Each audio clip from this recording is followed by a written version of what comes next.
Ada seorang laki-laki, kata Nabi, kalau nanti dia datang kemari minta doa sama dia karena doanya makbul. Sahabat heran, karena sahabat itu definisinya man laqiyan Nabi sallallahu alaihi wasallam wa amana bihi wa mata 'alal Islam. 3 definisi sahabat. Orang yang berjumpa dengan Nabi, beriman dengan Nabi, dan matinya dalam keadaan Islam. Maka itu disebut dengan sahabat menurut ilmu hadis. Makanya ketika saya menjelaskan itu ke mahasiswa, Aisyah yang merupakan sahabat Nabi komplain mahasiswa. Mohon maaf Ustaz keliru. Aisyah itu bukan sahabat tapi istrinya. Kita bicara ilmu hadis. Makna sahabat man laqiyan Nabi, berjumpa dengan Nabi, wa amana bihi, beriman dengan Nabi, wa mata 'alal Islam, mati dalam keadaan Islam. Abu Lahab ketemu dengan Nabi tapi tidak beriman dengan Nabi dan mati dalam keadaan kafir, maka tidak masuk golongan sahabat. Tapi ini ada seorang laki-laki hidup sezaman dengan Nabi dan Nabi mengenal dia, dan Nabi berpesan nanti kalau dia datang ke kota Madinah minta doa dari mulutnya karena doanya dikabulkan Allah Subhanahu wa taala. Sahabat heran, kami yang hidup bersama engkau, kami yang berperang bersama engkau, kami yang sholat di Masjid Nabawi bersama engkau, kenapa doa dia lebih makbul daripada kami? Malah kami meminta doa dari mulut dia. Tapi tidak boleh membantah dan melawan Nabi. Pokoknya nanti kalau dia datang kemari minta doa kepada dia. Setelah Nabi Muhammad SAW meninggal dunia, laki-laki itu pun sampai ke kota Madinah, berjumpa dengan sahabat. Sesuai dengan yang dijanjikan Nabi, mereka pun meminta doa kepada dia. Namanya Uwais Al-Qarni. Makanya Uwais Al-Qarni tidak ada masuk dalam buku biografi sahabat. Kalau mau mencari biografi sahabat Nabi, buka kitab namanya Al-Isabah fi Tamyizis Sahabah, atau baca juga Usudul Ghabah fi Ma'rifatis Sahabah, atau baca juga Al-Isti'ab fi Ma'rifatil Ashab. Itu memang buku biografi isinya sahabat Nabi semua. Sahabat Nabi klasifikasi. Yang pertama, Al-Ashra Al-Mubashsharuna bil Jannah, 10 sahabat yang dijamin masuk surga. Level kedua, sahabat Nabi yang ikut perang Badar. Berikutnya, sahabat Nabi yang masuk Islam sebelum hijrah. Berikutnya, barulah ujung sahabat Nabi masuk Islamnya setelah hijrah. Setelah Islam kuat, barulah dia masuk Islam. Tapi nama Uwais Al-Qarni tidak ada di dalam, karena dia tidak cukup syarat untuk menjadi sahabat, karena dia tidak pernah berjumpa langsung dengan Nabi Muhammad sallallahu alaihi wasallam. Tapi kenapa doanya makbul? Ternyata dia tidak berjumpa dengan Nabi bukan karena dengki, bukan karena musuh, bukan karena tidak beriman. Dia tidak jumpa dengan Nabi, salah satu sebabnya adalah karena dia menjaga ibunya di Yaman. Makkah di tengah, Yaman di bawah, Syam di atas, negeri Syam. Tak ada hubungan dengan negeri paman Syam. Syam di atas, Yaman di bawah, Makkah di tengah. Liila fi Quraisy, perjalanan orang Quraisy. Ila fihim rihlatash shita'i was-shaif, perjalanan syita musim dingin, shaif musim panas. Musim dingin mereka ke Yaman, musim panas mereka pergi ke negeri Syam. Kenapa dingin ke Yaman? Karena Yaman ini kalau musim dingin tidak terlampau dingin, salju tidak turun. Kalau pergi ke negeri Syam, salju turun. Palestina, Yordania, Suriah, Lebanon. Suriah, Lebanon ada salju. Maka musim panas Nabi pergi ke negeri Syam, karena kalau musim panas di Yaman panas sekali. Sedangkan ke negeri Syam panasnya tidak seberapa.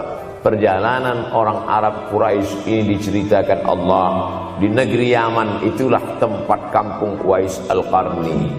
Tidak sempat dia berjumpa dengan Nabi, tapi doanya lebih makbul daripada orang-orang yang berada bersama Nabi, karena keutamaan berbakti kepada ibu.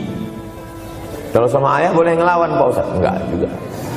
Jangan ini nanti dijadikan dalil. Kamu kenapa lawan bapakmu? Ada seorang laki-laki. Ini kadang jamaah pandai motong-motong ceramah saya, hanya untuk mencari pembenaran. Sedangkan kita ngaji ini mau mencari kebenaran. 1000 dalil bagi orang untuk mencari kebenaran, tapi ada 1001 hujjah untuk orang yang suka mencari pembenaran. Nah, jadi kalau saya bicara tentang ibu, sesungguhnya ayah sudah masuk.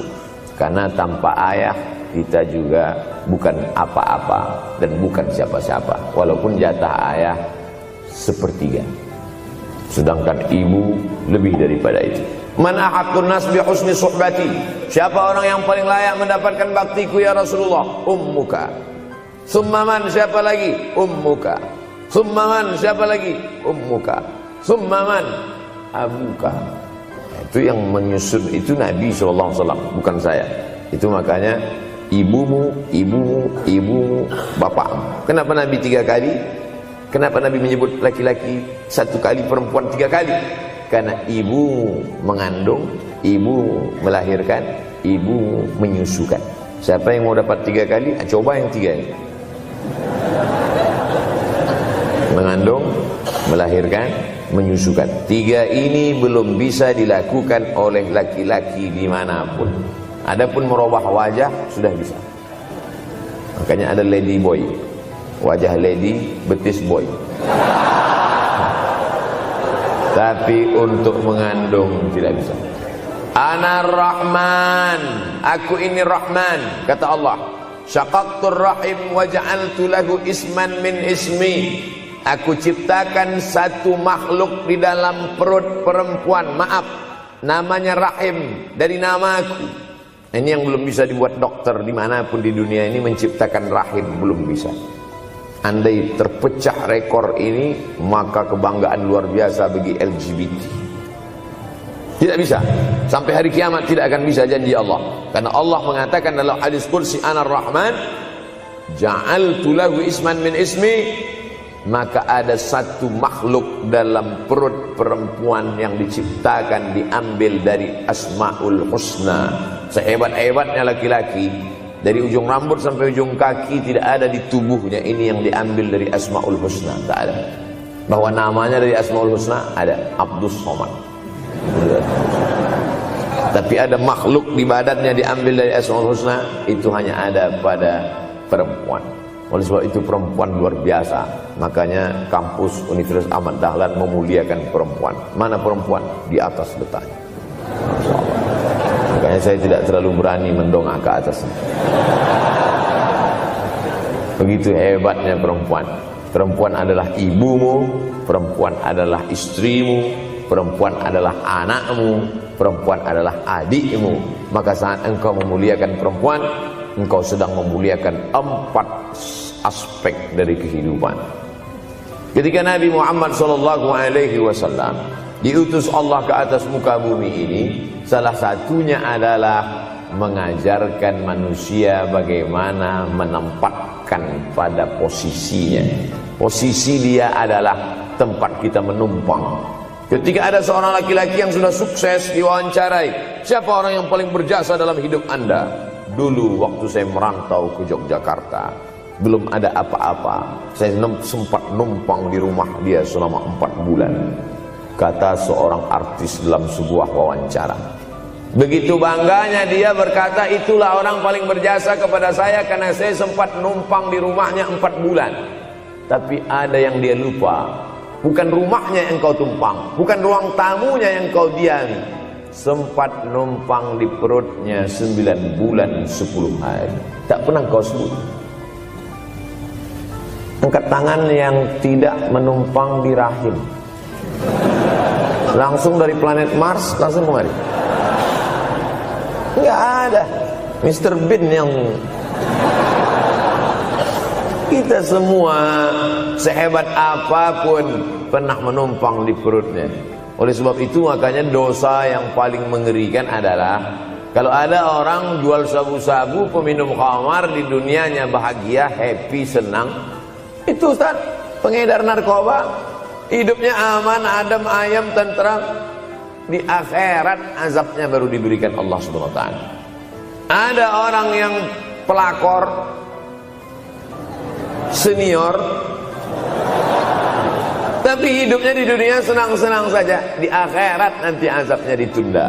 Namanya istidraj. Istidraj diambil dari kata daraja, tertunda. Azab yang tertunda. Sudah jadi judul sinetron. Azab yang tertunda. Tapi ada satu perbuatan dosa yang pasti di dunia dirasakan. Apa itu? Durhaka pada orang tua. Orang yang durhaka pada orang tua, di dunia dia tetap dapat, di akhirat dapat sekali lagi. Itu janji Rasulullah SAW.